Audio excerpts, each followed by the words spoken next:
நமக்கு ஏதாவது உடம்புல ஒரு நோய் இருக்கு, கஷ்டங்கள் இருக்கு, சிரமங்கள் இருக்கு அப்படின்னு சொன்னா, நம்ம மொறுமொறுப்பான பொருட்கள்லாம் தவிர்ந்திருக்கிறது நல்லது. ஏன் அப்படின்னா, இப்ப எடுத்துக்காட்டுக்கு ஒருத்தருக்கு தோல்ல வந்துட்டு அரிப்பு பிரச்சனை இருக்கு அப்படின்னா, இப்ப மொறுமொறுப்பான பொருள் சாப்பிடும்போது என்ன ஆகும்னா, அந்த அரிப்பு அதிகமாகும். என்ன காரணம் அப்படின்னா, மொறுமொறுப்பான பொருள் இப்ப அப்பளம் எடுத்துக்கங்க. அப்பளம் ரொம்ப மொறுமொறுப்பா இருக்கும். இப்ப நீங்க காத்துல வைக்கும்போது என்ன ஆகும்னா, அந்த காற்றுல ஈரப்பதத்துல உறிஞ்சு என்ன ஆகும்னா, அது அப்படியே நவுத்து போயிரும். அப்ப அதனால என்ன பண்ணுவாங்கன்னா, அந்த அந்த அப்பளத்துல அதிகமான கெமிக்கல் சேர்த்துவாங்க.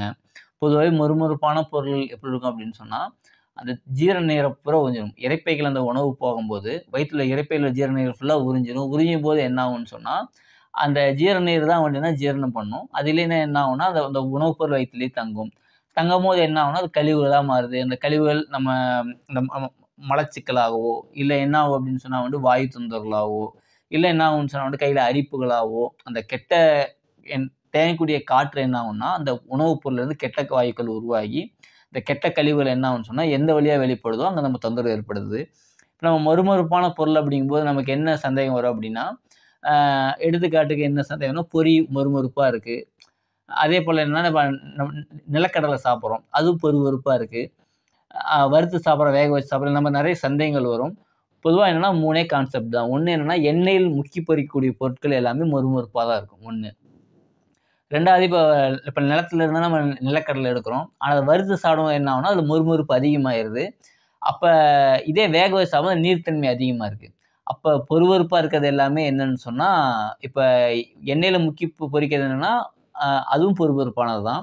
நம்ம வறுக்கும்போதும் அதுவும் மொறுமொறுப்பானதா மாறிடுது. மொறுமொறுப்பான மாறும்போது என்ன ஆகும்னா, அதுல நீர்த்தன்மை ரொம்ப குறைஞ்சிரும்.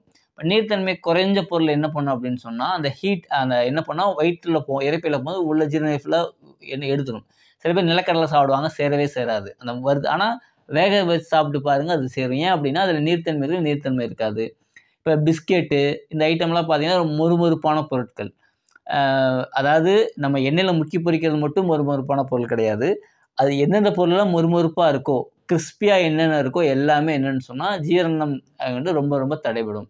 இதுலருந்து என்ன தெரியுது அப்படின்னா, மொறுமொறுப்பான பொருட்கள் ஏன் கூடாது அப்படின்னு சொன்னா, மொறுமொறுப்பான பொருட்கள் சாப்பிடும்போது நமக்கு வந்துட்டு என்ன ஆகும்னா, நம்ம அதிக சுவையுடையதா இருக்கும் மொறுமொறுப்பான பொருட்கள். ஒண்ணு நம்ம என்ன பண்ணோம், வேகமா சாப்பிட்டுருவோம். சுவை அதிகமா இருக்கனால என்ன பண்ணோம், வேகமா சாப்பிட்டுருவோம். 2வது என்னன்னு சொன்னா, அதுல நீர்த்தன்மை ரொம்ப ரொம்ப குறைவா இருக்கும். 3வது என்னன்னா, நம்ம இரைப்பைக்குள்ள போகும்போது, வயித்துல போகும்போது, அதுல இரைப்பையில உள்ள ஜீரணிகள் ஃபுல்லா உறிஞ்சு என்ன பண்ணும் அப்படின்னு சொன்னா, நமக்கு ஜீரணத்த தடைப்படுத்தும். அதன் காரணமா அந்த உணவுப் பொருள் ஜீரணமா கழிவா மாறி நமக்கு தொந்தரவு ஏற்படுத்தும்.